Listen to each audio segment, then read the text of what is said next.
Второ информативно издание за денес. Добро вечер. На почетокот на станите на денот.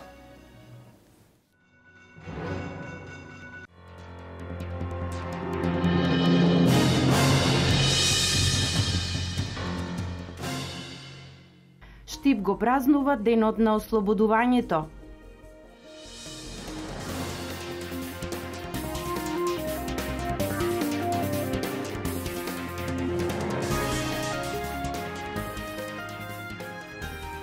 Берово ја продолжува соработката со француската општина Ливаро.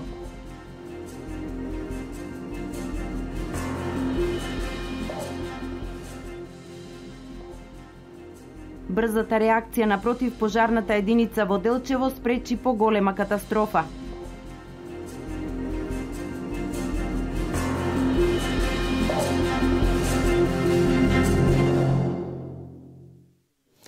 Штип денес со низа активности го одбележува денот на ослободувањето 8 ноември. Утринава со полагање цвеќе им се одаде почит на загинатите во Втората светска војна.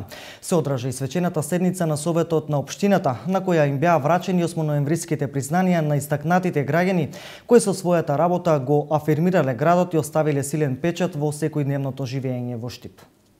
Шива реко, под синиот плашт на Бога, сутрата грејни се раѓаш. Во длапките на сонцето се буди живот. Овде, кај вечната брегалница. По клупите во починка стари, по патеки на слонот трчаат деца. Какво вдахновение! Из геврекот на сонцето гледа денот. Птиците пеат, ромори реката. Јас со тишината зборувам. Од Божја рака допрем, со светлина дарувам. Со лачи од сонце и месечина, везувам и ресам слика. Во росата виножито твоја лика, граду мој. Граду мој подисарот. Со рецитал посветен на градот Штип, напишан од поетесата Цвета Спасикова и химната на Република Македонија, започна свечената седница по повод 8 ноември, денот на ослободувањето на градот. Председателот на Советот на општината, навраќајќи се на историјата, напомена дека сите атрибути на нашите предци се дел од карактеристиките на годинешниве лауреати. Нашите лауреати исто така го направиле тоа. Го направиле со работа и само работа. Не плачеле, не се жалеле од работата, туку само работеле. Се надевам дека тие тројца што се денеска во овој момент, да не кажам најбитни, меѓутоа најзаслужни за својата работа оваа година, ќе ни бидат пример на нас останатите, да ги следиме нивните дела и да продолжиме да ги имаме карактеристиките на македонецот, опишан и во старата историја, но и во денешницата. Градоначалникот примариус магистер Илчо Захариев на денешната свечена седница пред присутните сподели што е она, пошто градот Штип е значаен за историјата, што е она што во моментов се прави за да остане во историјата на идните поколенија. За добитниците на годинешниве признанија имаше само пофални зборови. На нашите лауреати им честитам за признанијата, нека тоа биде мотив повеќе да работат. Другите да учат од нив да се вложуваме на исти начин, нека ни е слободна и просперитет на државата уште илјадници години нанапред, да се сеќаваме како што рече Владко на минатото, на нашата историја, за да тоа го цениме и ја зачуваме, затоа што тешко беше извојување на слободата, уште потешко ќе треба со работење да докажеме дека сме ја заслужиле. Професор Марија Емилија Кукубајска, раководителот на работната единица Водовод и канализација при јавното претпријатие ИСАР Лидија Коцева и Емил Павлов, повеќе пати наградување од штипски каратист, денес на свечената седница на Советот на општина Штип по повод 71 годишнината од ослободувањето на Штип ги добија престижните 8ноемвриски признанија. Сите овие години доека луѓето зборуваа, јас знаев да слушам, меѓутоа и тие знаеат да слушат кога треба. Еве ја користам приликата да му се заблагодарам на директорот на предлогот и поддршката на градоначалникот на општина Штип и на Советот на општина Штип. И на крај секако да не заборавам да му се извинам на мојот сопруг за тоа што знаеше и од сред пат да се врати, а тргнати да се видиме со вручењата. најпрво освоив европско злато за Македонија, кој досега немаше. Македонија е европски шампион во машка конкуренција во сениори. Потоа освоив 5-то место на светско првенство. Оваа година најпрво успеав да обезбедам норма да се пласирам на првите европски олимписки игри кои се одржаа во Баку. Можам да кажам дека таму бев и носител на македонското знаме, значи најголемите шампиони од својата држава ја има честа да го носат македонското знаме. И ете тоа ми беше еден мотив повеќе да во 2020 година каратето ќе влезе во олимпиското семејство, па се надевам на град Штип ќе му донесам и олимписки медал. За професор Марија Емилија Кукувајска ова признание е значајно затоа што доаѓа од нејзиниот роден град и ќе биде поттик, интеграција и инспирација за нејзиното понатамошно творење. Во мојот роден град, иако многумина и од светот и од нашата земја се чуди, се прашува зошто назад во Македонија, зошто не во Скопје, токму во Штип. Татковината, татковото, татковиот дом, мајчиниот јазик, Штип. И неговата инспирација за моето творештво и љубов кон народот. По повод одбележувањето на ослободувањето на Штип, утринава пред споменбистите на Вита Попјорданова и генерал Михајло Апостолски и споменикот на паднатите борци во село Судик беше положено свежо цвеќе. Загина на Карл Скопска Црна Гора во близината на село Кобулич. Загина, минувајќи ги највисоките стрмни врвови на шара, загинува во суди со балистите, чувајќи ја наредбата на главниот штаб на Народната војна и ПОМ, мисијата треба да се заштити. Денес во Штип се одржаа и традиционалните митровденски средби на овогодинешните доктори на науки од Штип. Годинава со оваа титула се закитија 21 штипјанец, а на листата на нови доктори на науки доминираат дамите. Во склоп на одбележувањето на 8 ноември, денот на ослободувањето на градот, денес се одржа и митровденските средби на нови доктори на науки. Годинава на 14-тите поред митровденски средби беа промовирани доктори на науки, кои во периодот помеѓу двете празнувања на градот се стекнале со титулата доктор. На овие средби доминираше понежниот пол. Дури 16 од вкупно 21 доктор на науки се жени, со што е постигнат уште еден рекорд. Би требало да представува еден стимул, една мотивација да се искористат сите тие елементи на детерминантите, нормално за да може да се подобри воспитно-образовниот процес. Истражувањето беше спроведено на ниво на Штип и неколку градови од Источна Македонија. Испитаниците беа стручни соработници, наставници и ученици. Нормално добивме релевантни информации кои што делумно ја потврдуваат главната хипотеза на оваа тема. Мојата инспирација беше пред се македонската книжевност од една страна, од друга страна егејската тема која што представува едно горливо, се уште неразрешено екзистенцијално прашање поврзано со македонската историја и македонскиот народ. Меѓутоа сакав да ја дадам едно поуниверзално толкување и да ја вклопам во современите состојби, актуелните состојби со оглед на тоа што бездомноста, прогонството и екзодусот се уште актуелни пројави во светот. На митровденските средби своје обраќање имаше градоначалникот Илчо Захариев. Вие имате една голема мисија да бидете учители, воспитувачи, да бидете професори.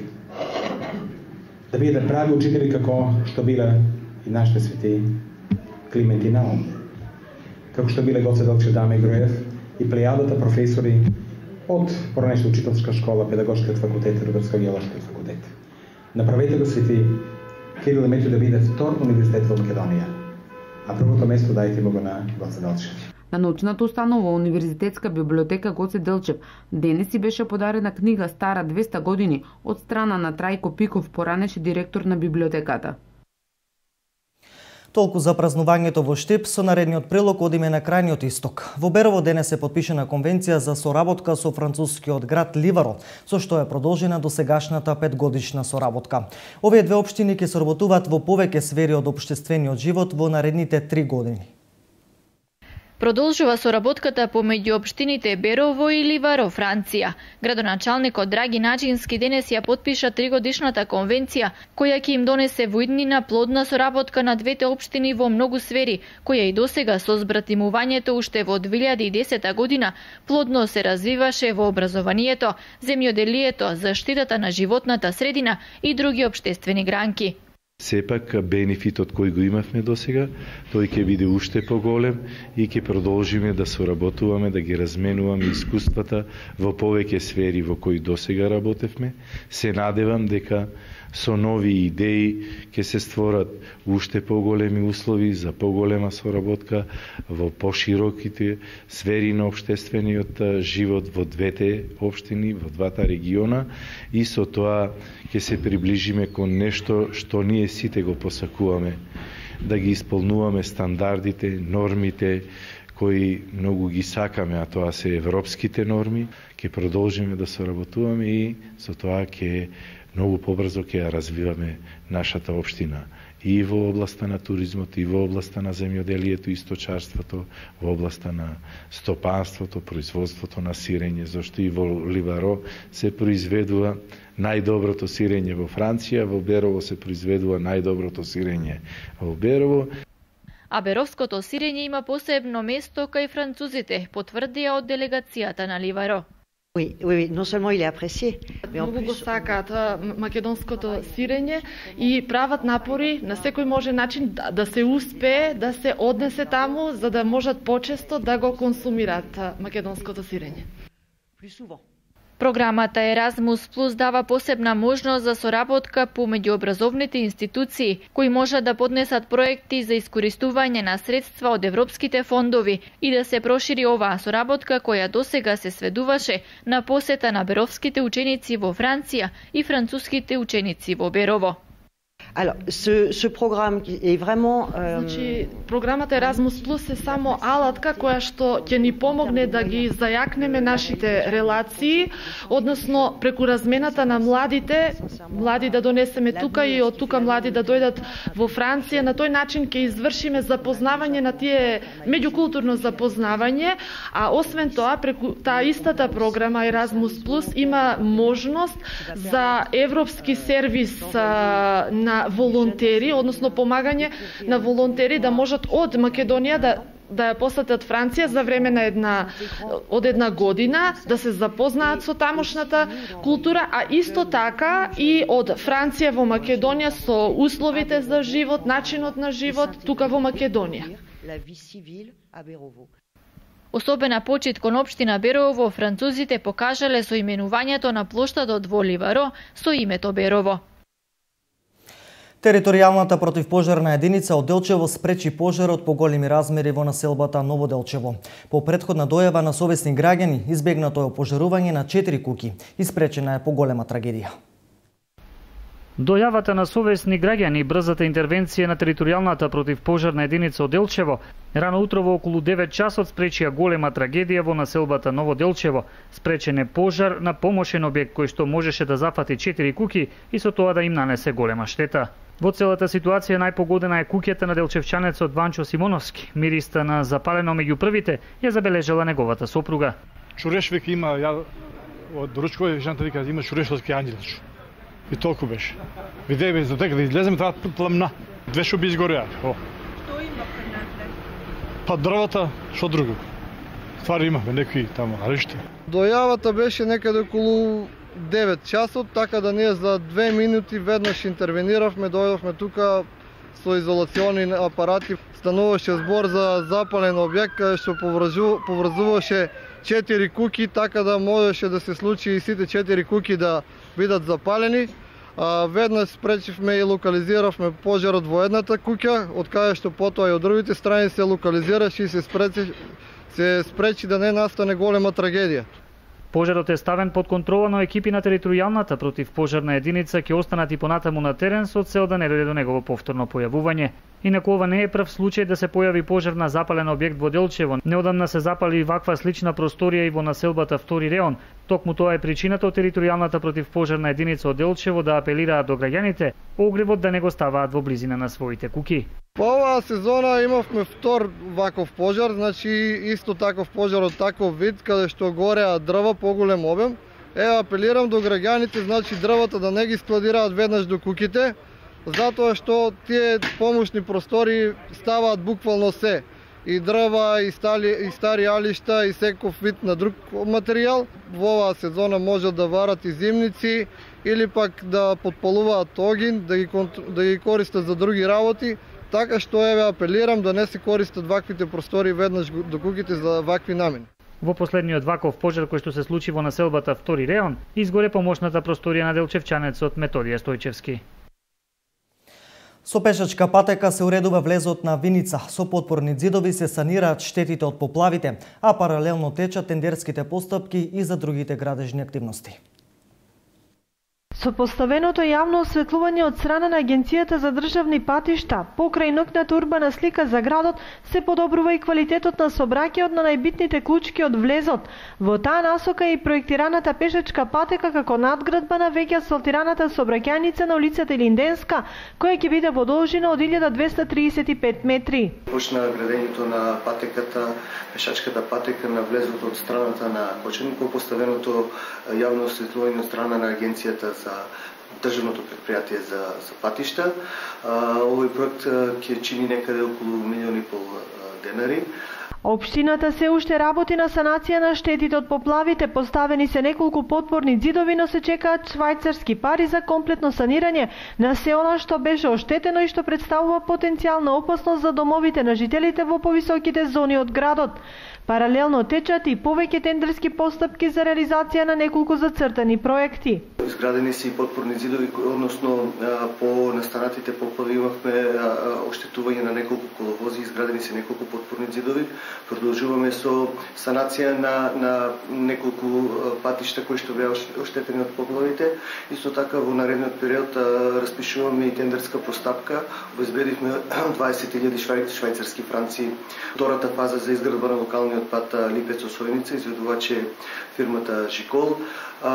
Во тек е постапката последна фаза за избор на изведувач на локалниот пат во селото Лаки. Заврши постапката за асфалтирање на улици и патишта од буџетот на општина Виница. Покрај пешачки патеки на улицата Линденска со бехатон плочки ќе бидат поплочени и повеќе помали улички низ градот, а средствата за оваа намена во вредност од над 3 милиони денари ќе бидат обезбедени од општинскиот буџет. Минути во дневникот на Канал Плюс и за најважното – здравието. Променливото време е како создадено за ширење на вирусите. Детското оделение во клиничката болница во Штип регистрира зголемен број пациенти со проблеми во респираторните органи. Променливото време го наполни детското оделение во Штип. Зголемениот број на вирусите, инфекциите и проблемите со дишните патишта, како и честите промени на температурите, се особено непријатни за здравието на децата. Ова се едни од причините да се наполни детското оделение. Се јавуваат зголемен број на дечиња во амбулантата на детското оделение, а исто така и на хоспитализирани на детското оделение. Најчесто децата кои доаѓаат на нашето оделение се со податок дека претходно недела дена или десетина дена биле со некаква вирусна инфекција, со некаква обична настинка, која се манифестира со покачена температура или без температура, со течење на носето и лесно подкашлување. Најчесто кај нас доаѓаат дечињата веќе во втората фаза, бидејќи лекувањето кај матичните доктори не дало соодветни резултати и доаѓа до накалемување на некоја бактериска инфекција која подоцна ја пролонгира таа тешка клиничка слика кај децата и доаѓаат со појава на пролонгирана кашлица со високи температури во подолг временски период. Кај тие деца се сретнуваме со воспаление на белите дробови, односно бронхопнеумонија или бронхити и најчесто завршуваат на детското оделение со хоспитализација. Викендов, за време на празничните денови и во ноќните часови, најмногу се зголемува бројот на деца кои доаѓаат на детското оделение со вирусни заболувања. А како главна причина за зголемување на бројката е мешањето на здравите деца со болните.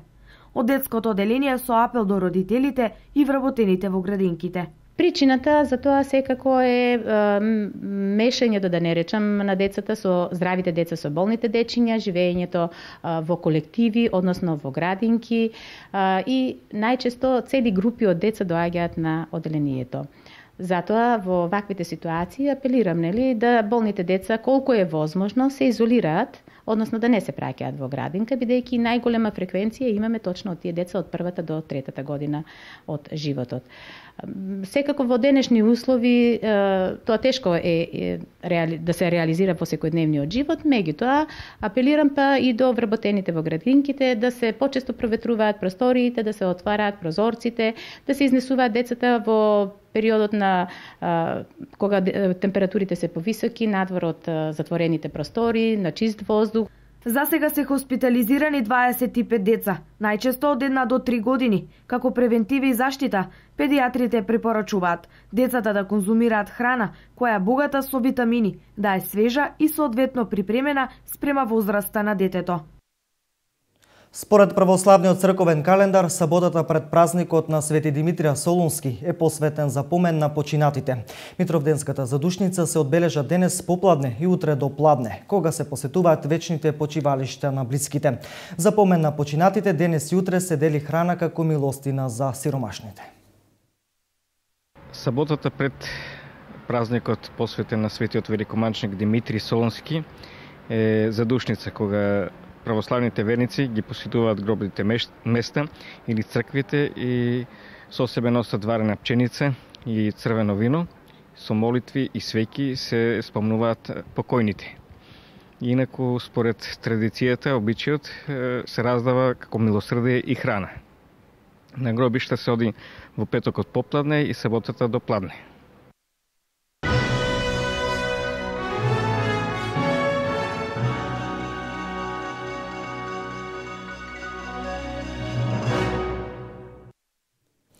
Вчера во полициската станица во Кочани пријавена е кражба на злато, која се случила ден претходно во златарницата Golden Sun во Кочани. Настанот се случил во период од меѓу 14 и 15 часот, кога во пригодна прилика од незаклучен метален сеф во златарницата украдени се 2 торби злато, а проценетата штета е околу 10.000 евра. Денес 35 годишен кочанчанец со иницијали СЈ доби кривична пријава заради сомнение дека сторил кривично дело фалсификување пари. Пријавениот откако набавил една фалсификувана банкнота во апоени од 50 евра, на 2 октомври ја пуштил во оптек на тој начин што му ја дал на негов роднина, кој не знаеки дека истата е фалсификат, 3 дена подоцна во менувачница во Кочани побарал фалсификуваната банкнота да му ја заменат за денари.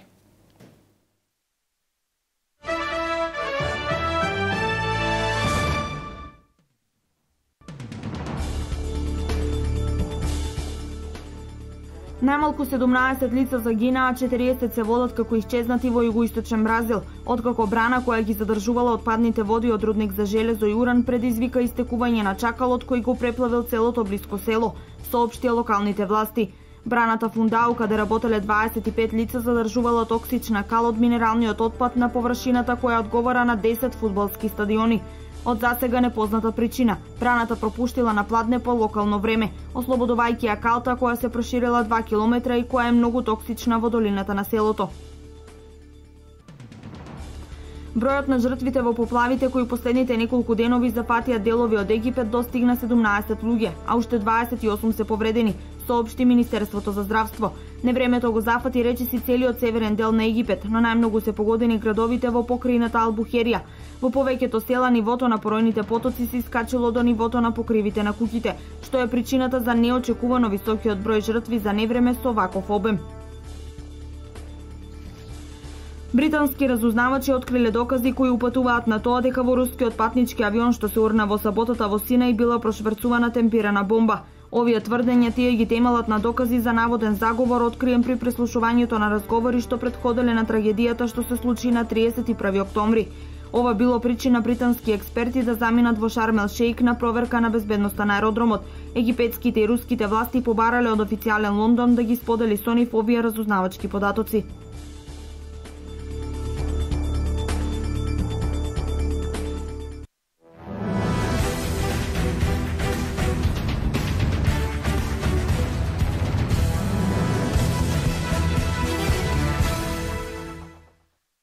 Утре со почеток во 16 часот започнува првото коло во одбојкарската лига. Иако првото коло требаше да започне пред 2 недели, сепак по налог на Одбојкарската федерација на Македонија се одложи за овој викенд.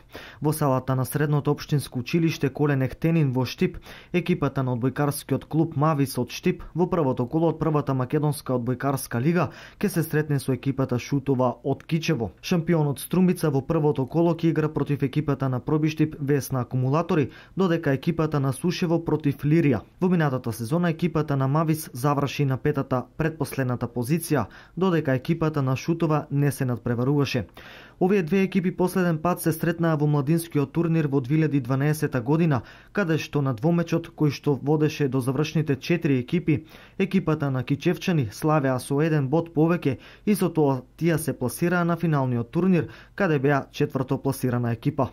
Екипата на Шутова по подолга пауза од 2,5 години повторно се враќа во првата одбојкарска лига.